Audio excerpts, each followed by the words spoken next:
जय जय रघुवीर समर्थ समर्थ म्हणतात की संत लोकांना संत हे नाव का पडलं? कारण संत लोक हे नदीप्रमाणे शांत होते आणि कोणत्याही प्रकारचा त्यांच्यामध्ये विषय नव्हता आणि विषयांचा वापर ते फार कमी करत होते.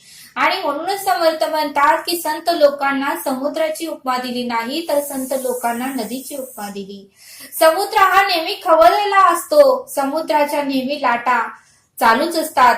थोड्या वेळ सुद्धा लाटा थांबत नाहीत. आणि म्हणून समर्थ म्हणतात की संत लोकांना समुद्राची उपमा दिली नाही तर संत लोकांना नदीची उपमा दिली. कारण नदी ही संत गतीने वाहते, कोणत्याही प्रकारचा आवाज करत नाही आणि ती कोणत्याही प्रकारच्या लाटा येत नाहीत. म्हणून समर्थ म्हणतात की संत लोकांना नदीची उपमा दिलेली आहे असं समर्थ आपल्याला इथे सांगतात. आणि म्हणूनच समर्थ म्हणतात की संतांसारखा स्वभाव आपला पाहिजे. आणि म्हणून समर्थ म्हणतात की आपण कुठे जरी गेलो तरीही आपल्याला कामापुरतं बोलता आलं पाहिजे. जास्त इतरांची चौकशी करू नये असं समर्थ आपल्याला इथे सांगतात. आणि म्हणून समर्थ सांगतात की आपण जर खोलवर चौकशी केलं तर समोरच्या व्यक्तीला राग येतो. आणि म्हणून समर्थ म्हणतात की जेवढं आपल्याला काम आहे तेवढंच आपण बोललं पाहिजे. अति खोलवरही कोणाची चौकशी करू नका असं समर्थ आपल्याला इथे सांगतात. आणि म्हणून समर्थ म्हणतात की आपण सणानिमित्त काही ताई आपल्या घरामध्ये हळदी कुंकासाठी आपल्या मैत्रिणींना आपल्या पाहुण्यांना बोलवतात. मग जर आपण हळदी कुंकाला दुसऱ्या ताईच्या घरी गेलो तर त्या ताईच्या घरी जाऊन हळदी कुंकू घेऊन आपण माघारी आपल्या घरी आलो पाहिजे.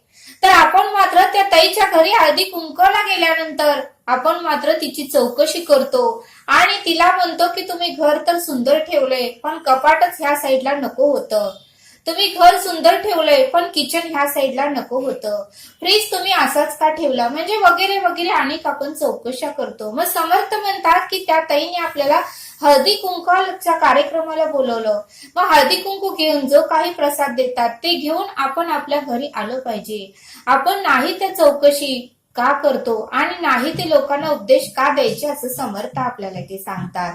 आणि म्हणून समर्थ म्हणतात की आपण बागेत गेल्यावरही आपल्याला मैत्रिणी गाठ पडतात, त्यावेळेसही आपल्याला जेवढं काही कामापुरतं आहे तेवढं बोलता आलं पाहिजे. जास्त कोणाची चौकशी केली तर प्रत्येकाला राग येतो असं समर्थ आपल्याला इथे सांगतात. आणि ते समजावून सांगण्यासाठी समर्थ आपल्याला एक बोध देतात. समर्थ म्हणतात की एका खेडेगावामध्ये एक भाऊ राहत होते. त्यांची परिस्थिती फार गरिबीची होती आणि छोटा मोठा ते व्यापार धंदा करत होते. छोटा मोठा किराणाचा धंदा ते करत होते. आणि मग मात्र शहरामध्ये त्यांचं एक महत्वाचं काम होतं आणि म्हणून त्या भाऊनी शहरात जायचं ठरवलं. शहरामध्ये त्यांचं काम होतं आणि म्हणून त्यांनी शहरात जायचं ठरवलं. आणि परिस्थिती फार गरीब होती. पण पत्नीला ते भाऊ म्हणाले की माझा एक तरी मुक्काम पडेल, त्यामुळे माझी जेवणाची सोय तू कर. त्यावेळेस त्या ताईंनीही त्या भाऊंना 2 टाइमचा डबा दिला. आणि नंतर मात्र जरी मुक्काम पडला तर तुम्हाला मी एक अर्धा किलो तांदूळ पिशवीत बांधून देते असे त्या भाऊंची पत्नी भाऊंना म्हणाली. भाऊनीही 2 वेळचा डबाही घेतला आणि ते तांदूळही घेतले आणि भाऊंनी प्रवासाला चालू केलं. थोडा वेळ प्रवास झाल्यानंतर बराच वेळ 1-1.5 तास ते चालत होते. आणि नंतर मात्र त्यांना भूक लागली. आणि मग मात्र जे काही आपल्या पत्नीने डबा दिला होता तो त्यांनी संपवला. आणि मग थोड्या वेळाने जे काही अजून शिल्लक होतं ते त्यांनी संपवलं. आणि मग त्यांचं शहरातलं काम झालं, त्यांचा एक मुक्कामही पडला. आणि नंतर मात्र ते आपल्या गावी येऊ लागले. पण पुरेसे असे त्या भाऊंकडे पैसेही नव्हते कारण त्यांची परिस्थिती फार गरिबाची होती.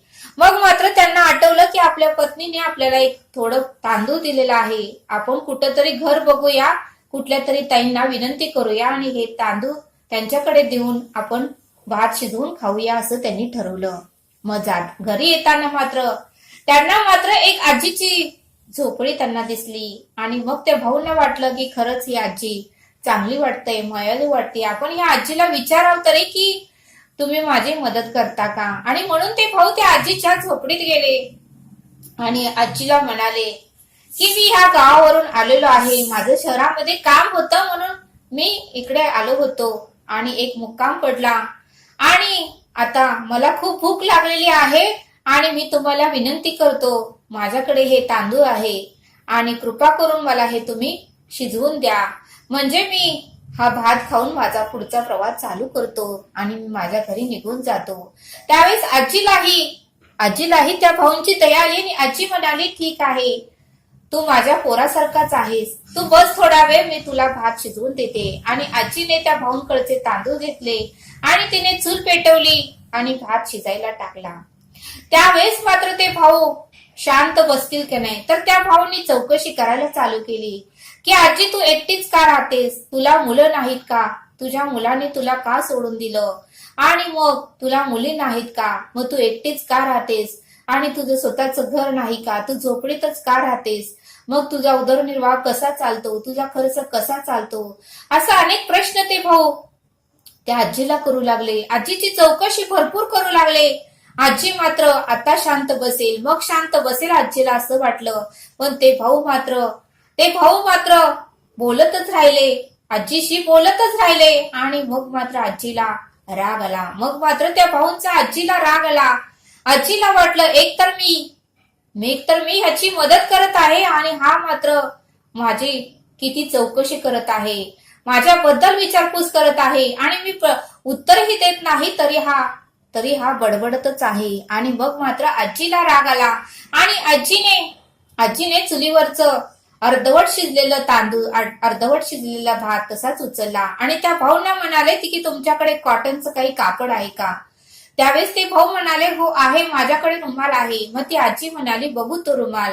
आणि आजीने त्या भाऊंकडचा रुमाल घेतला आणि अर्धवट शिजलेला भात, थोडं पाणी शिल्लक होतं, तो पातेलं घेतलं तिने आणि सांडसीने धरलं आणि ते पातेलं त्या कापडामध्ये ओतलं आणि पूर्णपणे कापड बांधलं आणि त्या भाऊंच्या हातात दिलं की हे धर तुझं तांदूळ, हे धर तुझा भात, आणि आता इथून तू निघून जा, मला तुला काहीही मदत करायची नाहीस. त्यावेळेस मात्र ते भाऊ त्या आजीने दिलेलं ते कॉटनचं कापड बांधलेलं त्यांनी हातात घेतलं आणि ते चालू लागले. मग जाताना मात्र येणारे जाणारे लोक त्याला विचारू लागले की अहो भाऊ, या कापडामधून काहीतरी गळत आहे.